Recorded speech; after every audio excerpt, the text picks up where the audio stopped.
I think everyone should buy a pocket John and carry them to any kind of social gathering and or entertainment medium, as it were, and just have it react. We should make little pocket John keychains that just react accordingly. What that work? Are you watching a sad movie? Please set this keychain to cry in no less than 20 minutes after starting. I'm not that bad. きっと約束だよいつかまた同じ笑顔で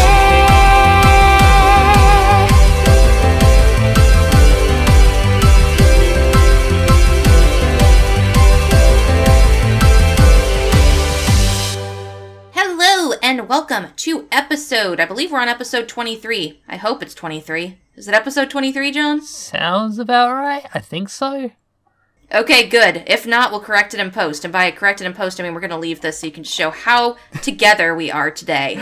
Because we're not. But before we get into that, I do want to let you know that our social links are at twitter.com/theanniechatbox, where you can follow us and get updates. And I'll actually start posting when our episodes go up there again. I've been rather lazy the last couple of weeks, but, you know, life happens, and we'll keep on that more. However, I am very good at checking our email, mostly because we never get any. So if you want to brighten our futures, go ahead and send us one to anniechatmail@gmail.com.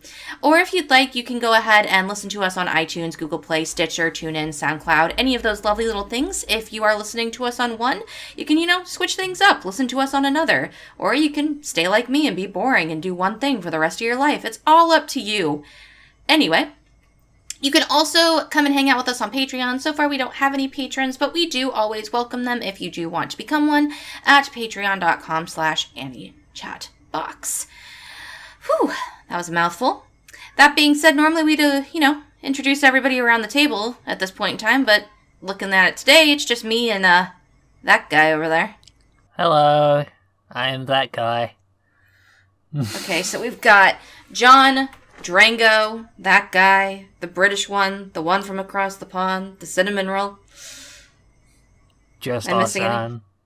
How did I forget that? That's so important. It's like the trademark. Anyway, so we're here today, and we've both been super busy. If you did notice, there was an episode missing 1 week ago, and we're trying to do our best to get back onto an actual production schedule. So thank you all for hanging in there with us and being understanding for those of you who are our weekly listeners. But we are working very hard to be a little bit more productive and constructive. And from here on out, we will be better. And to show that we're going to be better, we came here completely unprepared. So, I figured we'd just shoot the shit for now, but we will be doing a review later on of a very fun and cute little show that actually me and John watched a good deal of together. Some of them we watched on our own, but at least the last half, for the most part, we watched together and enjoyed. Yeah. And for now, maybe that could be something that we talk about. Things that we enjoy about watching anime, whether it be together or on our own. Maybe why we watch anime in general would be a good topic, because I enjoy hanging out with friends. Do you enjoy hanging out with friends, John? I really enjoy hanging out with friends.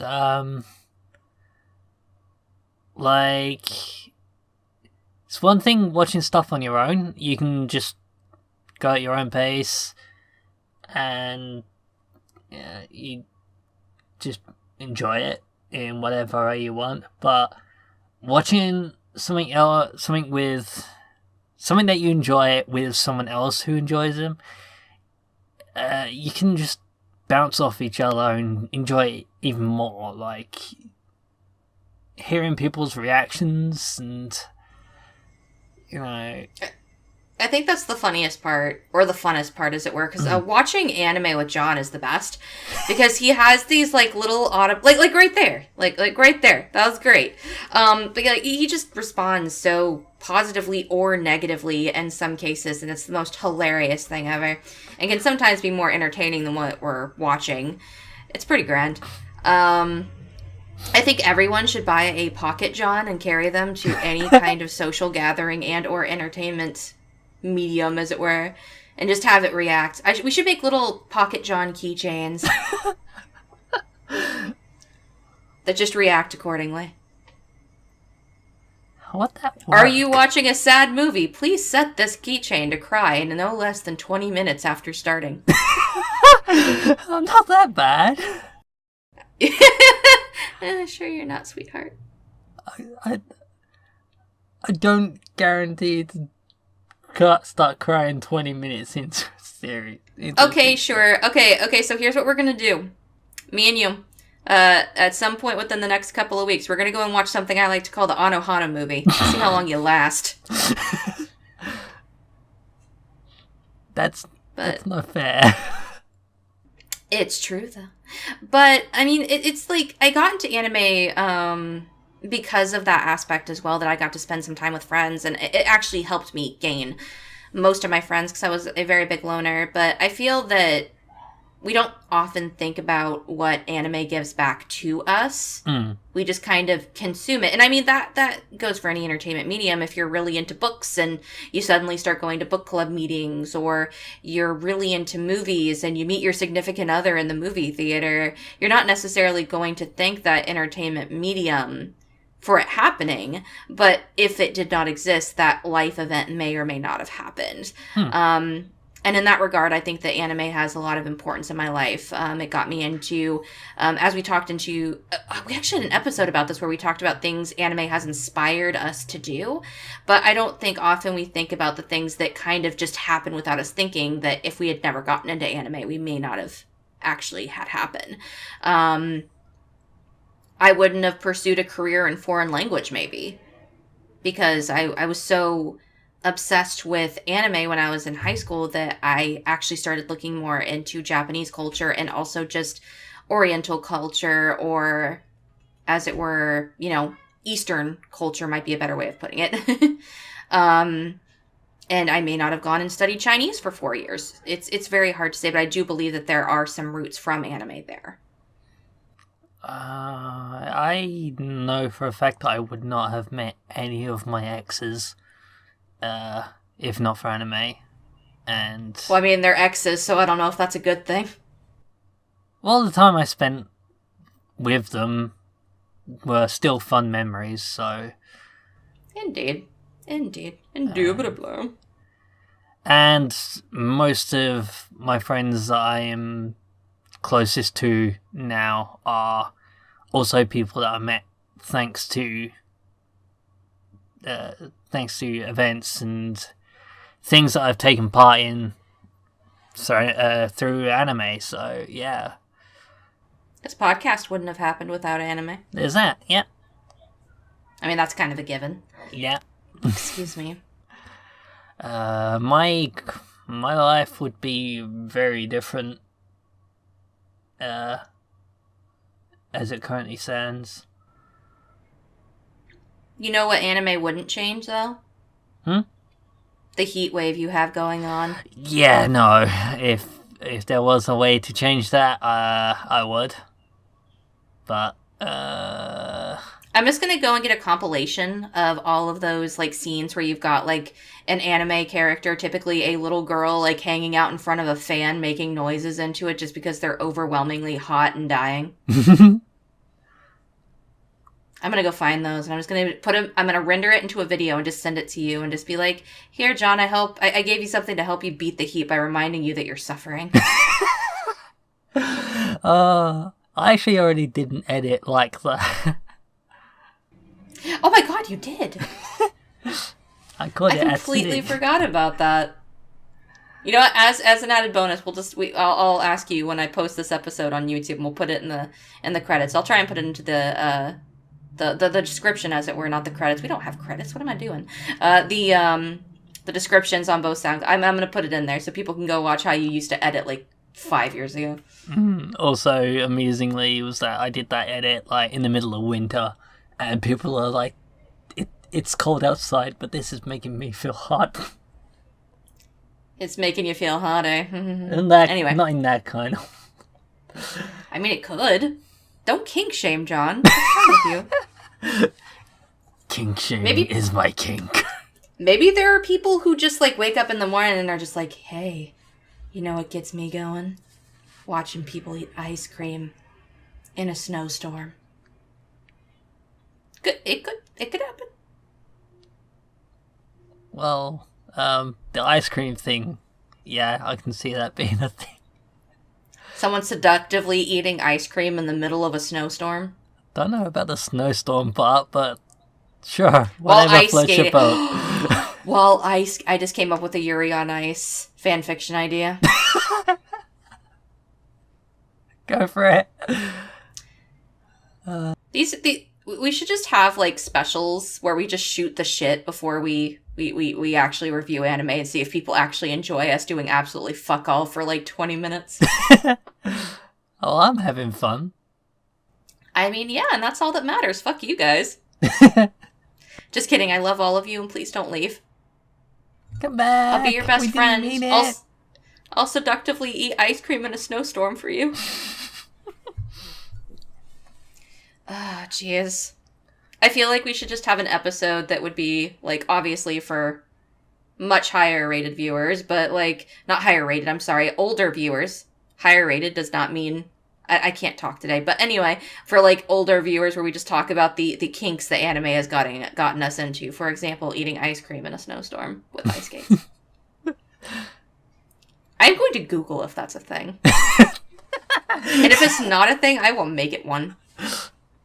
I'm going to write the most seductive fan fiction to ever exist and make people realize that they love that ice cream in a snowstorm. John, I'm saying the same thing over and over again because I have nowhere to go. Could you please kick Gug on this entire I'm sorry. I'm kidding. I just like kicking you under the bus. How does it feel?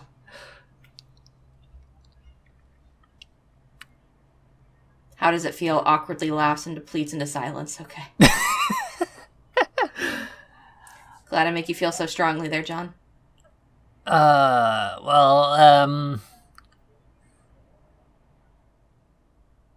What was I talking about again? It was talking about stuff that we've gotten into thanks to not so much stuff we've gotten into thanks to anime, but like things we've gotten out of anime.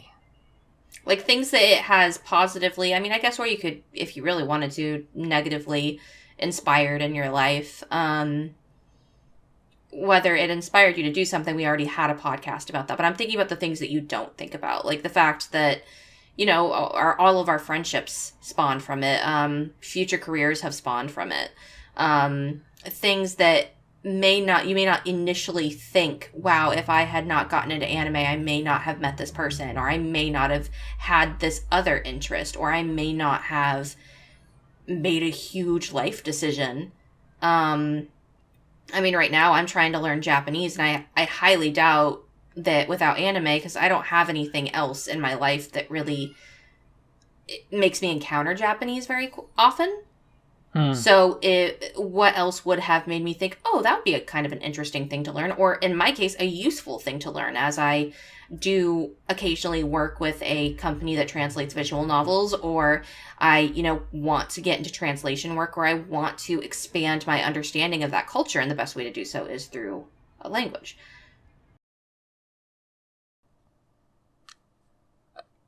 Yeah, on the cultural side, I definitely wouldn't have had anywhere near as much interest in Japan in general, if not for anime.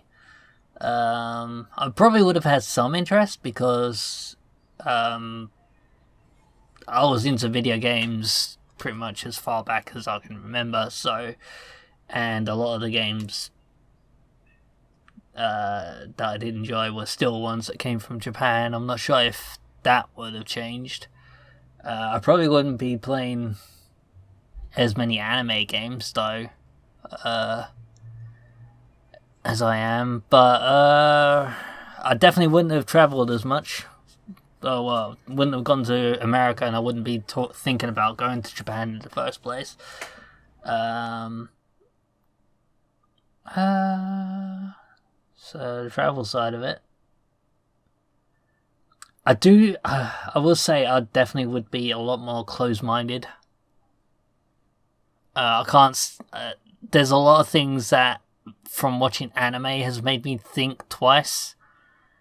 And a lot of the friends I've met through anime have opened my mind to things that I wouldn't have thought about before, I would be a much, much more different person in general. I think you mentioned that with gravitation before. Yeah, like, I probably would still be a lot more homophobic if not for anime. And that's kind of weird to think about, but yeah. Well, I mean, I think it's kind of cool that you could have an entertainment medium like really open your eyes to different points of view in that regard, honestly. Because a lot of people, like, they are set in their ways, whether it be one way or another, and no amount of talking to them or trying to have them, reason with you or even have a conversation sometimes. And I'm not saying you were that close-minded, but I'm just saying in general with people, some people are just like, they think one thing, and no matter what you say or do, or to try and see them maybe not change their mind, but at least see a different perspective, sometimes that doesn't work. And for you to give something a chance in a entertainment medium is very interesting to me, because that's something that you willingly put yourself out there to expose yourself to, even though you knew that it wasn't something that you necessarily approved of or thought of. And then out of, trying something on a whim, it changed your entire perspective. That's just really interesting to me. Yeah, I mean, that just made me... that in and of itself made me a lot more open-minded than I ever was before, and more willing to try things that I before hadn't really thought about. So yeah, that was an eye-opener in many ways, and yeah, it's just trying to think of how different I would be if not for anime, and I'm just like, well, how far back does it go, and what was I like, and what decisions have I made thanks to anime that have led me to where I am today? And just, you never really, unless you stop, something makes you stop and think about this kind of thing, you never really realize how big or an influence something may have had in your life, even without you knowing. Little ripple effects, as it were. Yeah. The butterfly effect. Which is a movie. Which, completely off topic, before we started recording the podcast, we got into a conversation about The Little Mermaid, so I've been awkwardly just kind of looking up, trying to see, because I thought about Snow White with the red hair, which is obviously a, kind of like a play on Snow White, or Shirayuki Hime for the Japanese. I don't know the full title, but anime that has been inspired by like fairy tales. And I found like Okami-san and the Seven Companions or whatever, and yada yada. And of course, like as soon as I type in, like in Google, animes based on fairy tales, one of the first things that comes up is fairy tale. Like, the anime, fairy tale. I'm like, no, Google, that's not what I wanted. God damn it. God damn it.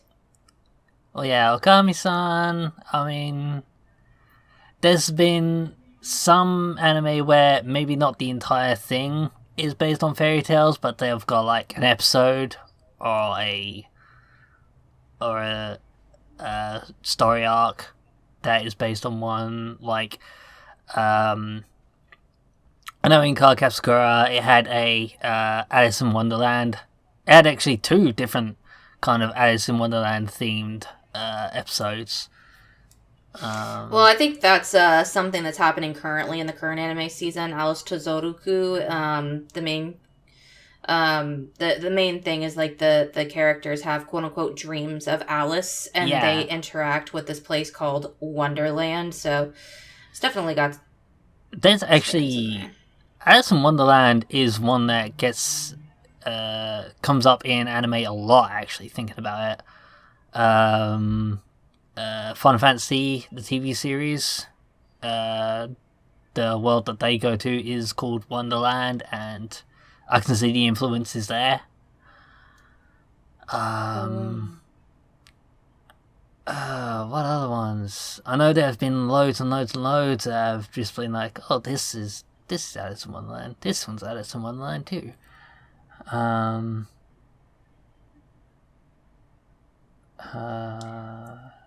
Holy crap. Sorry, this is completely off topic, but I finally went on, not finally, but I just went onto my anime list, and Full Metal Alchemist has finally been dethroned. Oh, wow. Guess what it's been dethroned by? Hiraka? Nope. Oh, what? Nope. Don't cheat either. I'll give you a couple of guesses. Attack on Titan? Nope.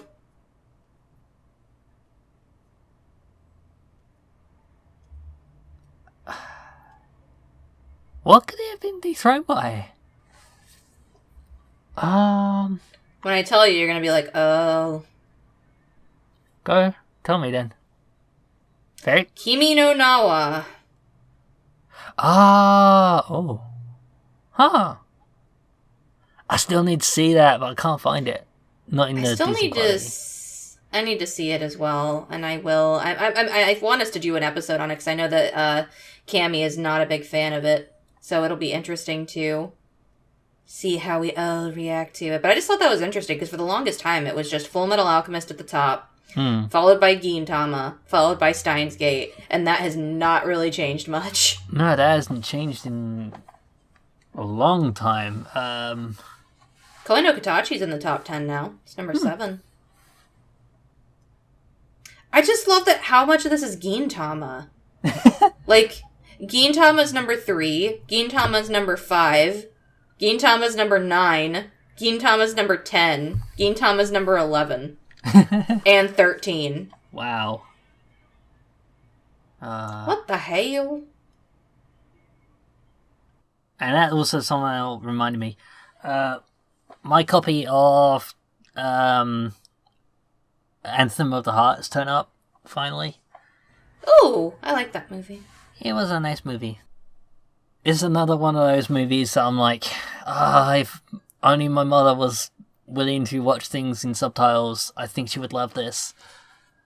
Because even though it's English release, it's still just Japanese 5.1 audio. No English track. You know what I also appreciate? Demi-chan wa Kataritai. Yep. Which we will be reviewing today. Their latest in our installment of Cute Girls Doing Cute Things. Which, I don't know why I say latest installment. I don't remember when the last time we talked about cute girls doing cute things, or if we ever have. Refresh my memory. Have we? I don't know. I mean, I think the closest we've come is, like, Daily Lives of High School Boys, but that's more silly, stupid high school boys doing stupid, silly high school boy things. And I mean that in the nicest way possible. It's a comedy anime. They're doing stupid things. But that being said, today we're going to be talking about Demi-chan wa Kataritai, or interviews with monster girls. Yep. Kataritai. I cannot pronounce Japanese today. And I have Japanese right after this, so that should be interesting. That being said, this is one of the anime that John passed. So I will go ahead and read the synopsis for him because I feel like it. So, high school biology teacher Tetsuo Takahashi may look like your average everyday instructor, but beneath his gentle appearance lies something less ordinary. A predator. Now, his fascination for the Ajin, more commonly known as Demis. Although these half-human, half-monster beings have integrated into human society, Takahashi believes that much about them will remain unknown unless he interacts with them firsthand. And from there on, basically, Demi-chan wa Kataritai follows his, daily life at this high school interacting with these Demi students. And that's really all you really need in the form of synopsis, because that's all that really happens. The entire show is mostly about this teacher interacting with his students, but these students being very special students in that they have these different abilities. I don't know if it's the right way of putting it. Different conditions in regards to whatever mythical creature they are representative of. And it also should be mentioned that not only students are Ajin or Demis, but they also have a Ajin or Demi teacher. Yep. Who is best girl. Anyway, just kidding. Not kidding. She's the best. Yeah, so from there, I guess we could just discuss how this story is executed and how we felt about it. Yeah. I know that you were the one who originally passed this, so maybe you'd be a great reference to start from. Yeah, so... again, I love some slice of life, and I do like my Monster girls.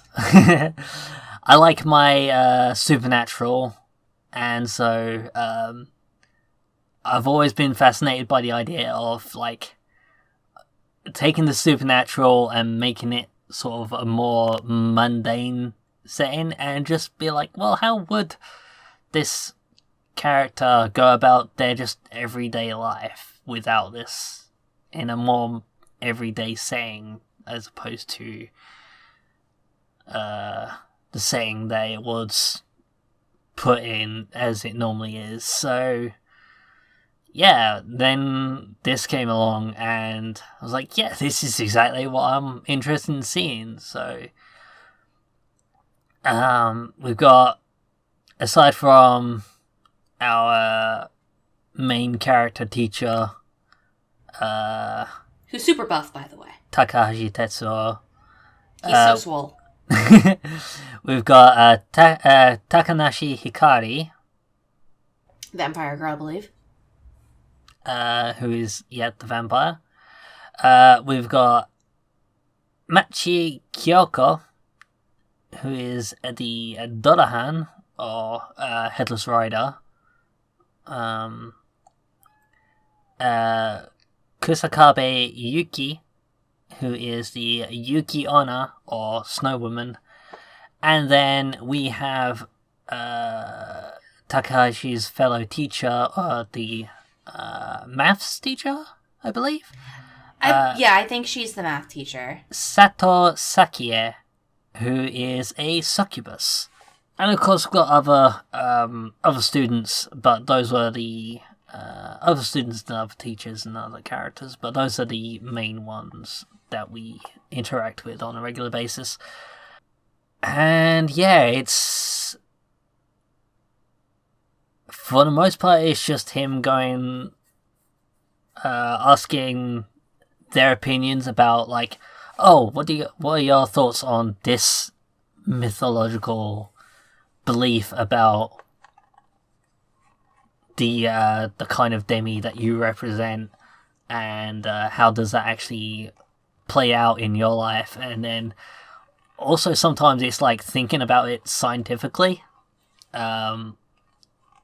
like, how do vampires see so well in the dark? Well, maybe they have a similar kind of eye to a cat, and sure enough, they have a photo of Hikari in the dark where the flash has made her eyes light up like a cat would, compared to her sister, who was standing next to her, who is a normal human, by the way.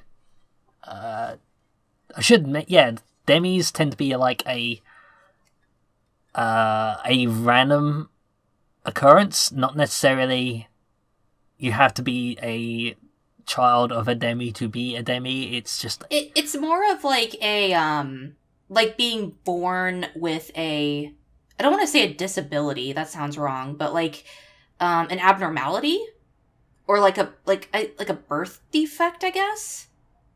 Like, it's not something that just because you, like, for example, I'm assuming that if you, I mean, they never explored this. I wonder what happens if, like, a Demi, like, because I'm assuming this has to happen. Like, what if a Demi, like, has a baby with a normal human person? Like, what happens then? That was never explored. They never go into that. Yeah, they explain that most of these children Their parents were just, normal people. They weren't demis. So that is interesting. I wonder how that would go. But yeah, I mean, and that transition. And Hikari's sister is her twin sister, but she's completely normal. Yeah. And I mean, that's a very interesting... That is an interesting way of going about it, though. Like, I did like the fact that these demi-humans, like, were just that. They were humans that just have these, special abilities. And that's interesting. However, I think at that point we can actually talk about the things that we liked and the things that we didn't about the story, because we can describe them as much as we want, but we have to, talk about how well it was executed. And yeah, that's one thing that bothered me about the show, in that, like you said, it's got this supernatural twist on daily life, which was really cool and really kept me interested in how these girls, because they are all girls, because we can't have cute boys doing cute things, apparently. I don't know. It would have been interesting to have some more, like, demi boys or any demi boys whatsoever to see how that worked. I think the closest thing we got was the detective guy and his little friend, who I'm not entirely sure if we ever got an explanation if he is a demi at all, or even if he's even a boy. Like, I'm not entirely sure. Like, that entire plot line was dropped. And that is one of the main things that I have a problem with in the show, is that they open up a lot of questions that they don't answer. At all. Like, they'll just be like, oh, hey, here's the thing. By the way, let's distract you with this.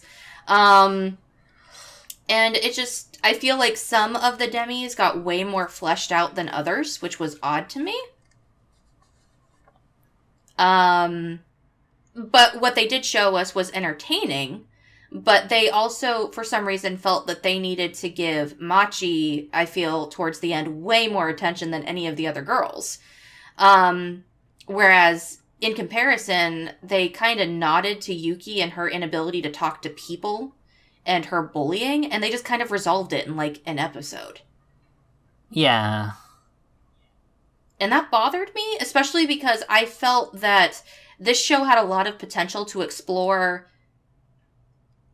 how people are treated differently in society. And to an extent, they do approach that, but I feel like they tiptoed around the issue and really decided to make this more of a lighthearted, fun thing, which is fine in and of itself, but if you were going to try and go there, at least commit. Yeah, I mean, I have to admit, one of the reasons why this caught my attention more than Gabriel Dropout was because they were hinting about social interactions, discrimination,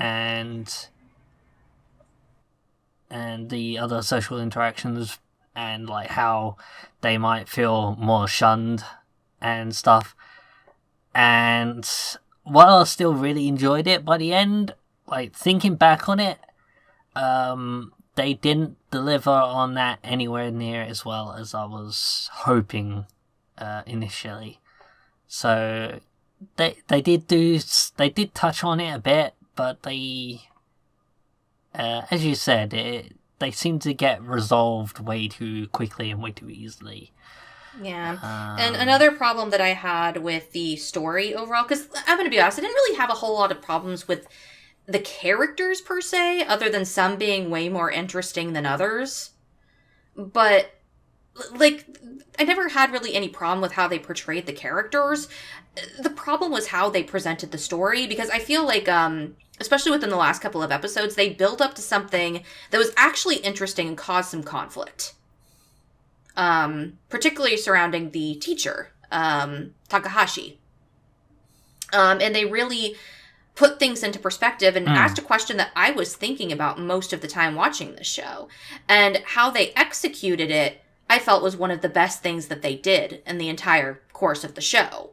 Because while there were some things that were questioned or, some things that were interesting throughout it, for the most part, it was a very lulled ride. It wasn't something that really stuck out to me as different. It was just a fun show where they did fun things, and the story was just kind of... It didn't feel very much different to me than anything else when watching a slice of life. I mean, hell, we spend like how many episodes just trying to find a way to make them feel cool or find tiny little ways to solve their problems, which again is something that appeals about this show, but doesn't really provoke anything that's really thought-provoking. Whereas I would feel that, you know, the last couple of episodes of the show tried to do something. And they could have ended it there. But then the story just continued, I guess. Because they felt they needed a pull episode.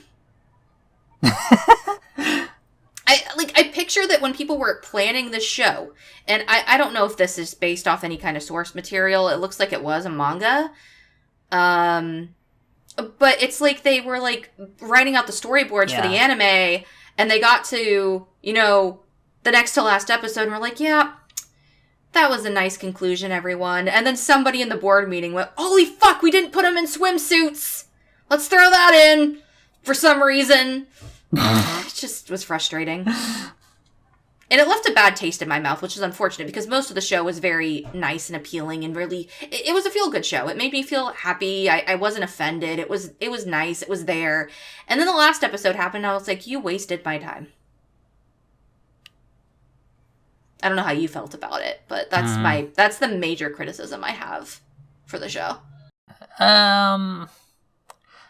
I enjoyed the last episode, but I can also take or leave the last episode. I do think the episode before it was a much stronger place to end it. Yeah, a lot of the stuff, like the final episode, nothing.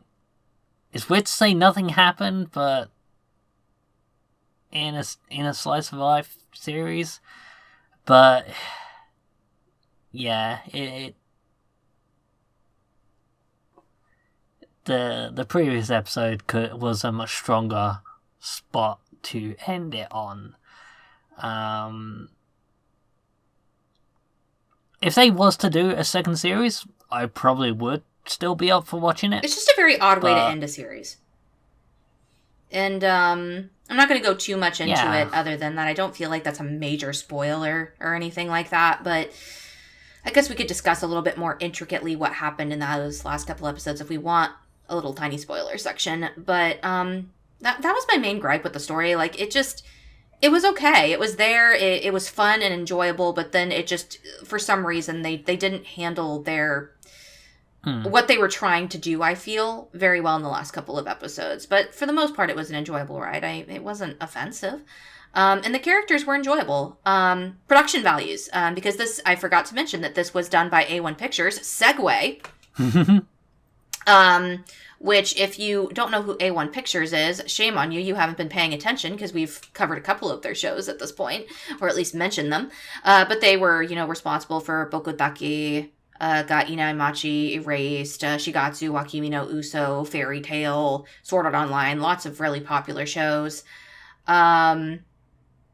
So production value was definitely there. There was never an episode I felt was poorly animated. Music was okay. Did anything stick out to you music-wise? I mean, the OP was really okay.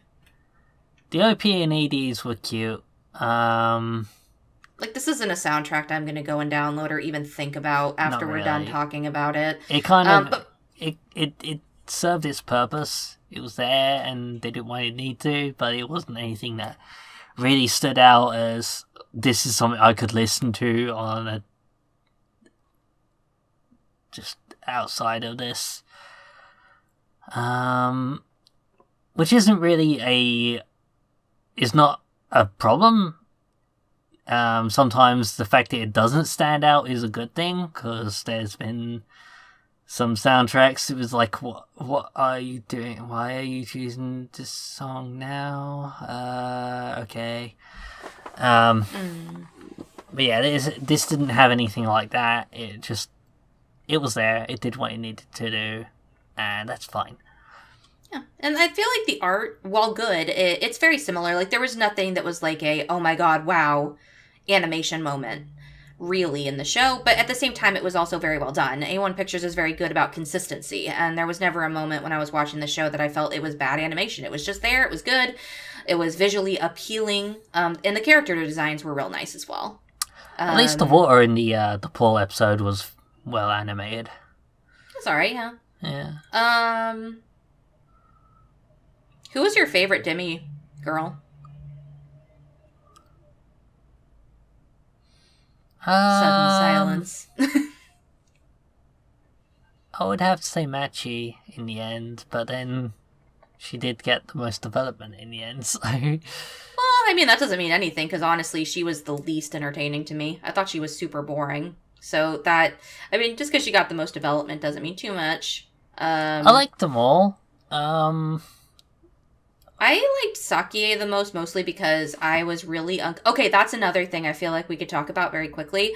There are some very uncomfortable moments in this anime where the show seems to be trying to ship these children with their teacher. And that is weird to me. And I've always hated that in anime, and this is not the first time it's ever happened. I mean... But if that's something that actually turns you off as an anime viewer and you tend to try and avoid that, then one... Please send me a list of anime that you have found that does not have that in it and is still good, because, God, it's so hard to find. But two, also be warned that there is actually even an episode where they try to justify it, but there's, like, one of the children goes on, like, a date with their teacher. Admittedly, the teacher doesn't know... Doesn't matter. They're still putting True. it out there and promoting it, and that's a little odd to me. I mean, it's one thing when they have, like, this, like, drama or something that they do sometimes in anime where, like, that girl has a crush on her teacher, but the teacher has no real romantic feelings or doesn't notice it, or it becomes an actual, like, a drama piece or something. But, I don't know, shipping middle school, early high school girls with their 40-year-old teacher is a little odd to me. I will say that at least the teacher here is completely oblivious to any of the girls' interest in him. And even when they're a bit more blatant about it, they kind of joke about it as well, and to hide their own embarrassment. And he kind of just like, oh, they're just messing with me. That's all, okay. And kind of doesn't think anything of it. Because... Listen, it is perfectly natural for kids to have crushes on their teachers. It happens all the time in the real world. But for a teacher to not, like, be like, this is inappropriate I mean, especially because he is a teacher. It's not even an adult. He's a teacher. To go out on a date with a student, or to, you know, not reprimand a child for biting them. Oh, no, man. Soul special. But again, that's not something that's uncommon in anime. I just feel it's necessary to mention if it's something that you as a listener are considering watching. If that's something that turns you off, it is in here, and be warned that it is. It's much like Maid Dragon, where Maid Dragon is a perfectly fine anime, but there are moments where it's very uncomfortable due to the fact that a child is interacting with something that's over-sexualized, but is not nearly to that extent either. This didn't really have any fan service, save for... I mean, there was a pool episode, but... Save for the pool episode. That was the only bit that I would say was even slightly fan servicey. The only other character that seemed to have...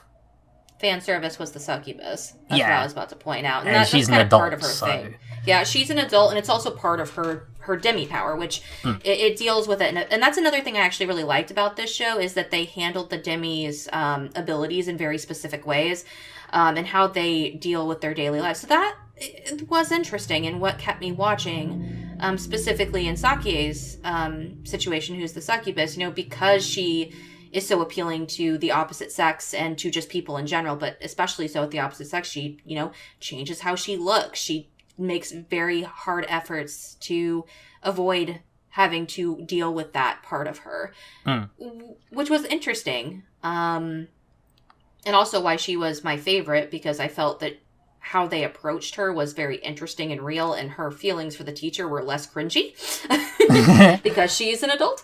But I also really enjoyed Hikari as well. The vampire girl was also very adorable really and genki. And Yuki, I felt, was just very shafted. I wanted more to know about her. Yeah. And Machi was cute too. I guess it's just I found her very boring.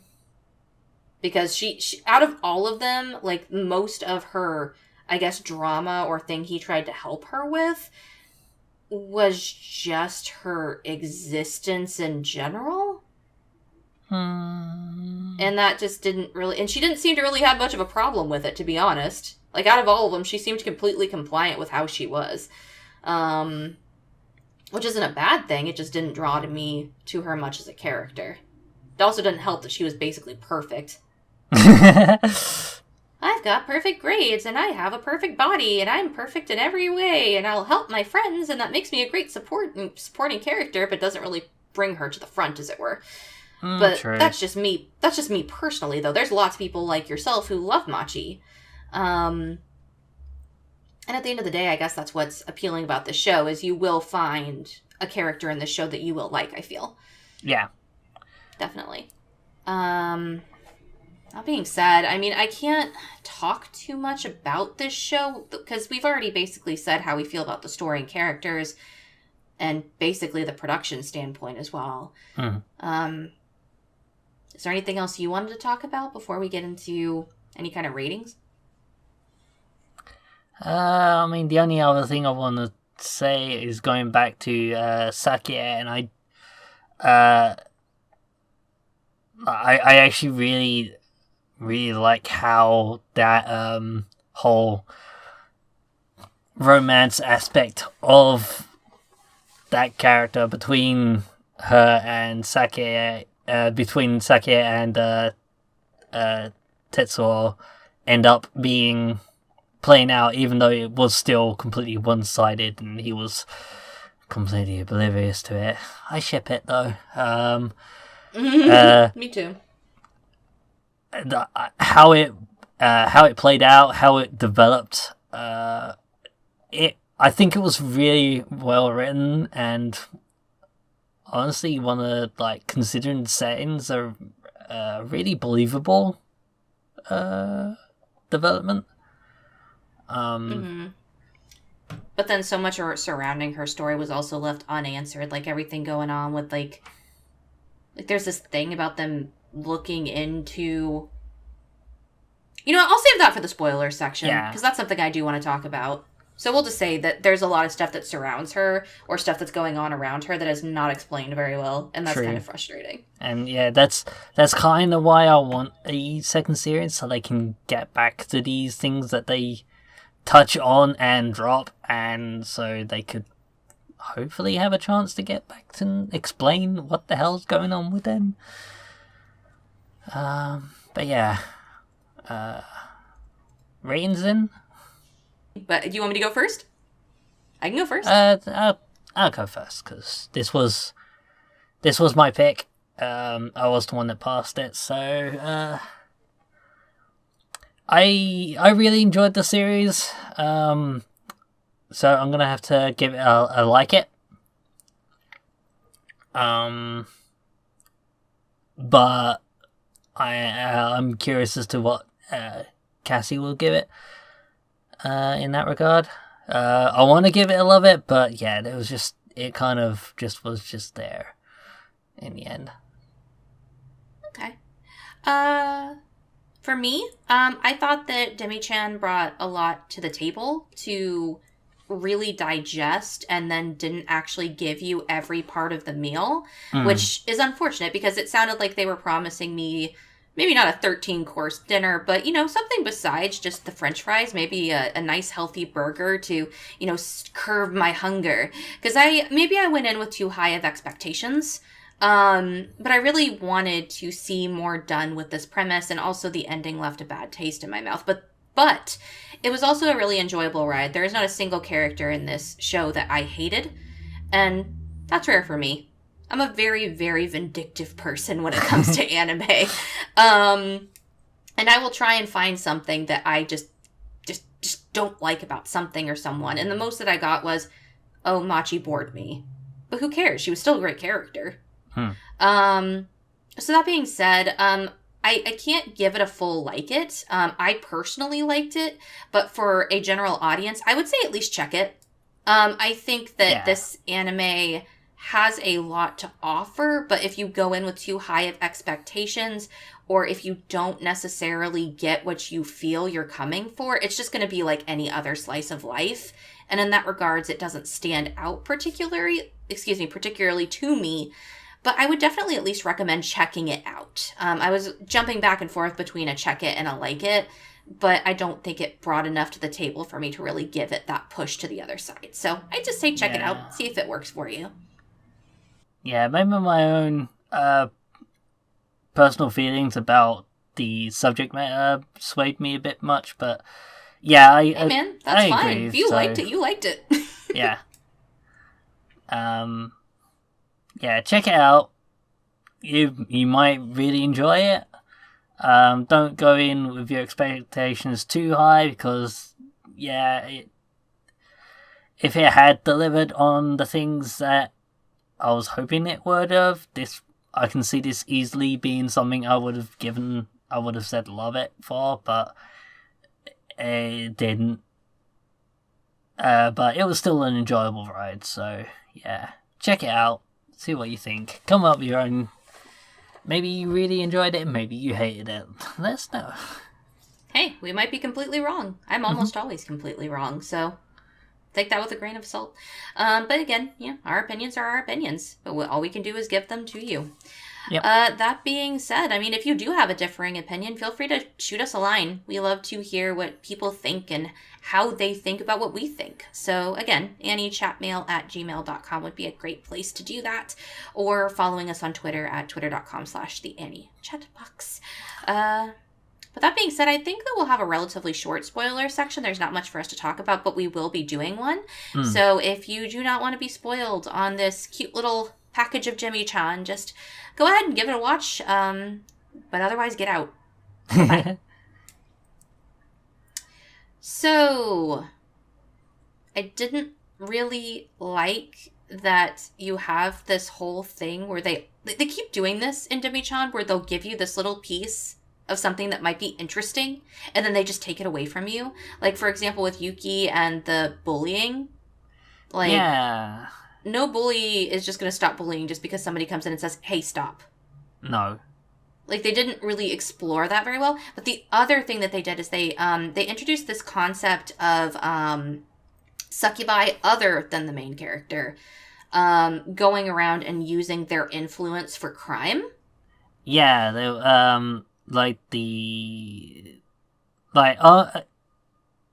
if you have paid any attention to some more adult topics in Japan, you've probably come across the whole thing about molesters on trains, which is a known problem in Japan, and basically in Demi-chan they say that there are succubi who effectively lure men to molest them and to report them to police, and then you've got the police having to think, well, how much of it is that this is a molester doing something he would have done normally, or how much of it was him being influenced to act by this succubus. So, and having to tiptoe around that subject, and yeah, of these two people, who is more in the wrong in their actions because of it, and yeah, and that's interesting. And they introduce us to it. They introduce us to even characters that are related to Sakie, not related like relatives, but like part of her circle of story or whatever you want to call it. Yeah, Ugaki, and they give no Kurutsu. Yeah, like they give nothing to like go off of there. Like they introduce it and then nothing else is done. We learn nothing else about these supposed succubi criminals. We learn nothing about why this plot line was introduced in the first place. Kurutsu is somehow immune to a succubus's influence, and why? They never explain why. Is he a demi? Is he our a secret man? Weapon? Okay. Is he an incubus? That's what some people think. Is he Is he a he? Yeah, is he even a he in the first place? Why doesn't he go to school? Why is he treated so differently from everybody? Like, it's just, like, why even have that there? So, why do you exist, person? And it's never good to have a character that you have to ask those kind of questions. And I get Ugaki being like this mentor person to Sakie, and Sakie just being that breath of fresh air because he has to deal with these troublesome succubi, and then you've got Sakie who is like, no, I'm doing my best to be a upstanding citizen and be treated like any other person out there, and going out of her way to not let her her succubus nature cause problems for anyone or anything. And it's just,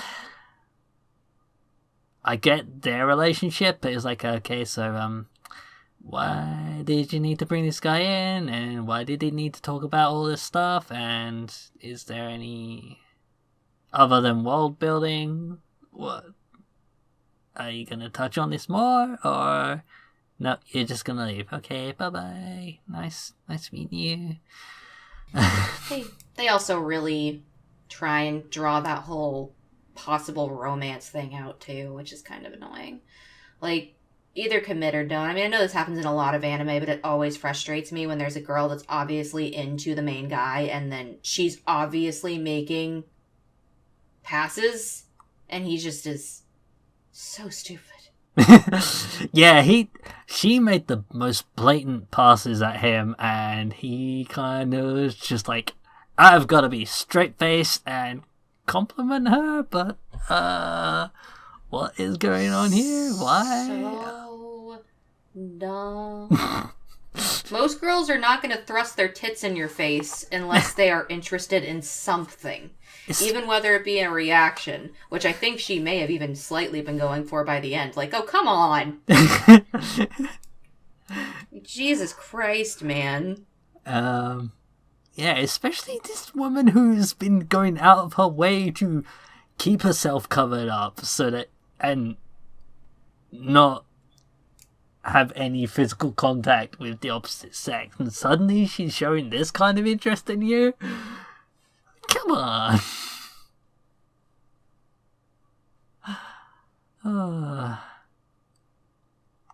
Though she had some cute reactions. She had some adorable reactions to him. You know, I actually take it back. Sakie did end up becoming my favourite character in the end. That's okay. We can at least agree that she's best girl. But Machi can still be a very close runner-up for you. I don't care. Sakie is best. But, yeah, I mean, I don't have a whole lot to talk about in spoilers other than the fact that I really do like that they brought out that thing towards the end about whether he is paying too much attention to the demi-humans and not paying enough attention to other students as well.